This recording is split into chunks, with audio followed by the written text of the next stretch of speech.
a self-aware card game show that made fun of itself for being a card game show, a cartoon created entirely to sell you sneakers, and one forgotten French-Japanese co-production that became the most emotional Saturday morning television of the entire decade. The shows everyone remembers? We're not doing those. No Kim Possible, no Jimmy Neutron. We're going deep. The canceled too soon, buried in bad time slots, too weird for this world stuff. 11 forgotten Saturday morning cartoons only Gen Z truly remembers. Let's go. Number 11, Tutenstein. A 3,000-year-old boy pharaoh gets accidentally resurrected inside a modern museum and immediately demands that everyone worship him. That's it. That's the show. And it was on Discovery Kids, which means your parents thought it was educational and let you watch it unsupervised. Big mistake. Tutenstein, Tutenstein to everyone who didn't want to spend 45 seconds saying his name, died young, woke up in the wrong century, and had extremely strong opinions about it. His talking cat Luxor, a girl named Cleo trying to help him adjust, and the god of chaos Set lurking in the background, trying to steal his soul every other episode. Here's the thing nobody talks about. Set was drawn directly from actual Egyptian mythological iconography, not a cartoon villain. A genuinely unsettling ancient deity with a crocodile head showing up on a Saturday morning in 2003. Parents saw Discovery Kids branding and assumed it was wholesome. It was not entirely wholesome. 3 seasons, barely remembered, absolutely deserved better. Sure, you put me in here. I get maybe what? You could say. Number 10, Fillmore. Imagine a 1970s gritty detective drama. Interrogation scenes, informants, moral ambiguity, cynical one-liners, except every character is in 6th grade and the whole thing is set inside a middle school. And nobody winks at the camera. The show plays it completely straight. That's Fillmore. Cornelius Fillmore, former troublemaker turned safety patrol officer at X Middle School. Every episode was a tightly plotted mystery with real stakes and actual craft. The comic timing was precise. The genre references were deliberate. Here's the connection that makes everything click. Fillmore was created by Scott Gimple, the same Scott Gimple who later became showrunner of The Walking Dead. Watch an episode of each back-to-back and the DNA is genuinely there. Disney aired this on ABC Saturday morning starting in 2002. Critics loved it.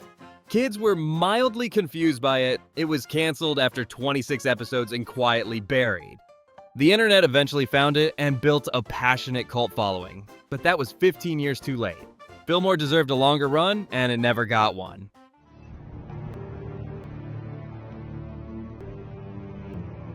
Number 9, Alienators. Evolution continues.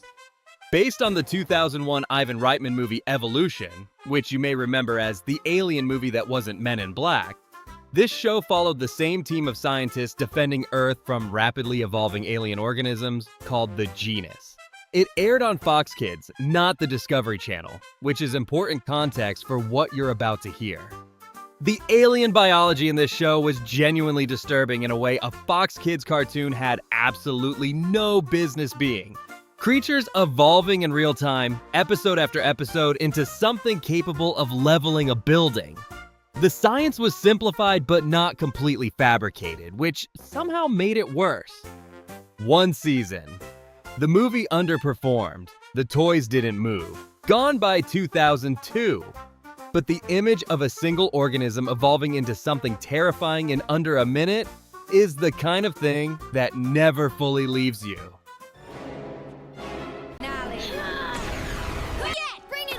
Number 8, Skyland. A French-Canadian CGI series that aired on Nicktoons starting in 2005, and it looked like nothing else on Saturday morning television. Earth has shattered into floating islands suspended in space. 2 kids named Mahad and Lena are trying to find their mother while fighting a totalitarian regime called the Sphere. Visually, this show was operating on a different level than anything around it. The floating geography was used cleverly in every single episode. Battles fought across altitude, characters falling between islands. The constant visual reminder that there is no ground.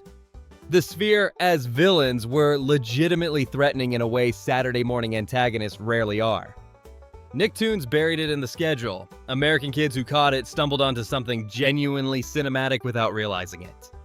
In France and Canada, it has a real legacy. Here, it just disappeared. One of the great injustices of 2000s animation. Hey! Mwah!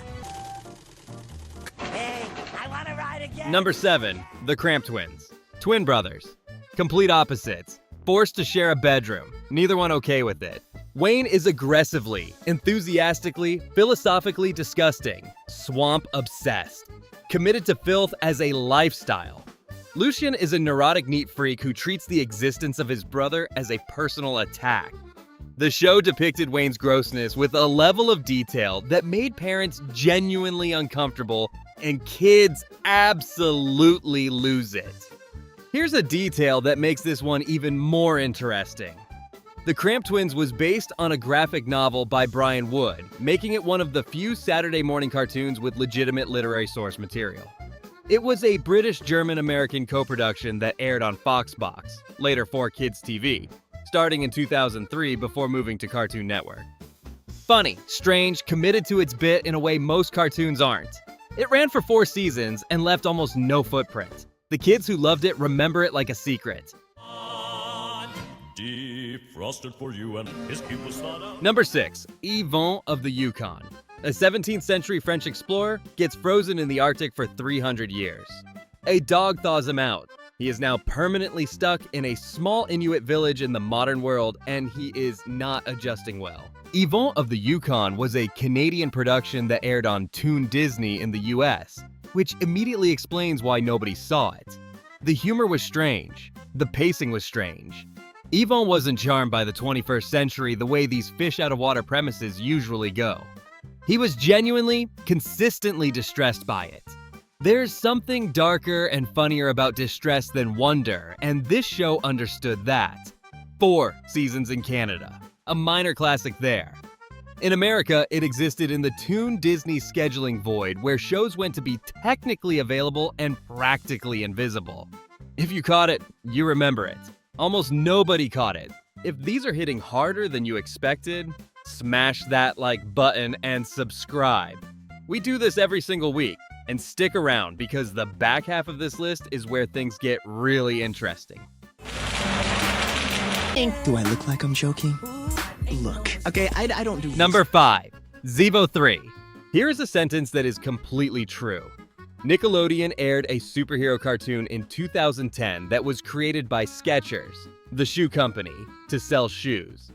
3 teenagers gained superpowers through contaminated sneakers in a polluted city called New Reef. The characters were literally based on specific Skechers product lines. The whole show was engineered as a promotional vehicle for a sneaker launch. And yet, the animation was solid. The character dynamics actually worked. The villains were memorably weird. It was a better show than it had any right to be, which makes what happened next even more brutal. The sneaker line underperformed, the business deal collapsed, and the show was canceled after 1 season and essentially erased from existence.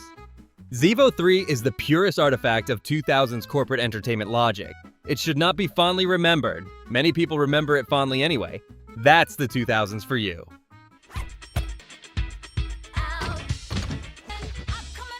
Number 4, Trollz. Not Trolls. Trollz, with a Z. Based on the classic Troll dolls, neon hair standing straight up, blank staring eyes, reimagined as 5 teenage best friends with magical powers living their best lives in a world populated entirely by trolls. The magic came from jeweled belly buttons, which is a sentence that appeared in a children's cartoon produced by W.I.T.C.H Entertainment, the same studio that made Inspector Gadget and the original Sailor Moon dub. The villain was a centuries-old sorcerer named Simon the Gremlin with a design that was genuinely unsettling for a show aimed at 6-year-olds. 40 episodes, 1 season. The toys were everywhere briefly, then gone. When DreamWorks released Trollz in 2016, almost nobody connected the dots back to this show.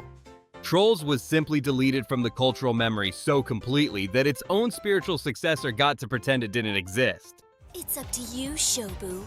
What will it be, Shobu? Of course, either way, you... Number 3, Duel Masters. Every card game anime from the early 2000s played the same premise.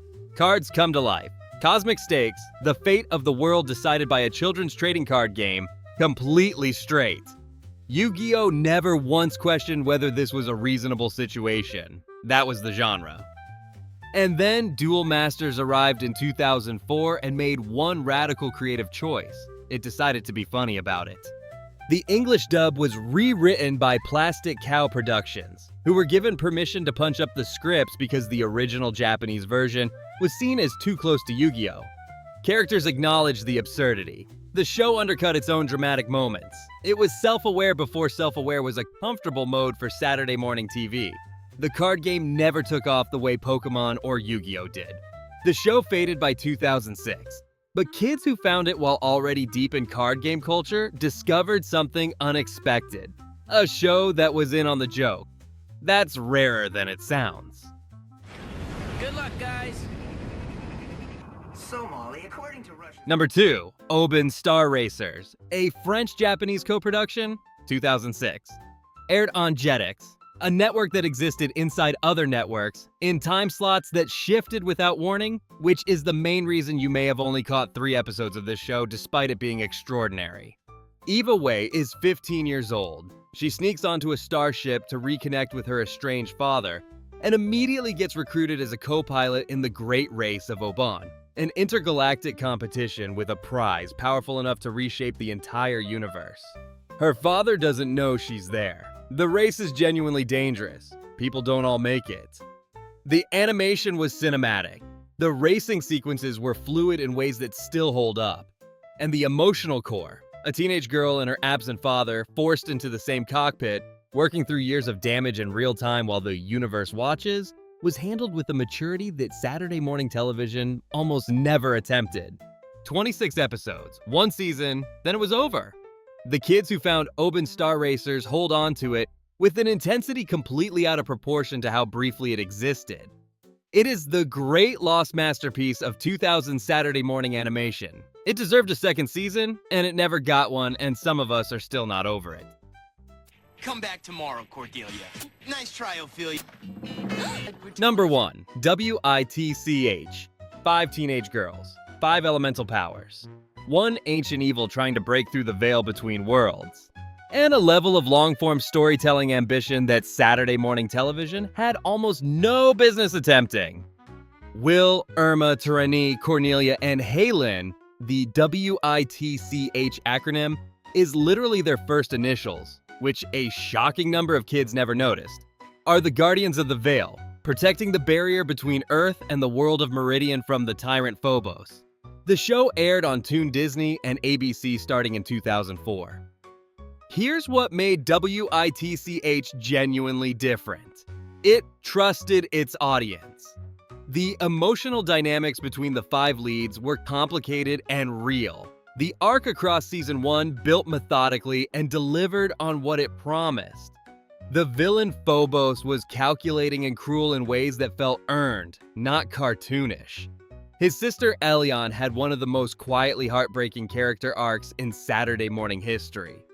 Season 2 shifted the mythology significantly and split fan opinion right down the middle, which is the kind of problem you only have when people actually care what happens. 2 seasons. Cancelled while it still had momentum. The comic it was based on continued in Europe for years afterward and remained a massive property. In America, it disappeared from the schedule. Fans have been asking for a Season 3 for over 20 years. It is never coming. But the show that exists, 52 episodes of genuinely ambitious, emotionally honest animated storytelling aimed primarily at girls and compelling enough to hold everyone, is still there. And it still holds up. Storytelling 101, remember? 11 shows. Most of them canceled too soon. All of them better than they had any right to be. Drop your Saturday morning memories in the comments. What were you watching? What did we miss? What deep cut deserves its own video? Hit that like button, subscribe, and turn on notifications. We're going back in time every single week.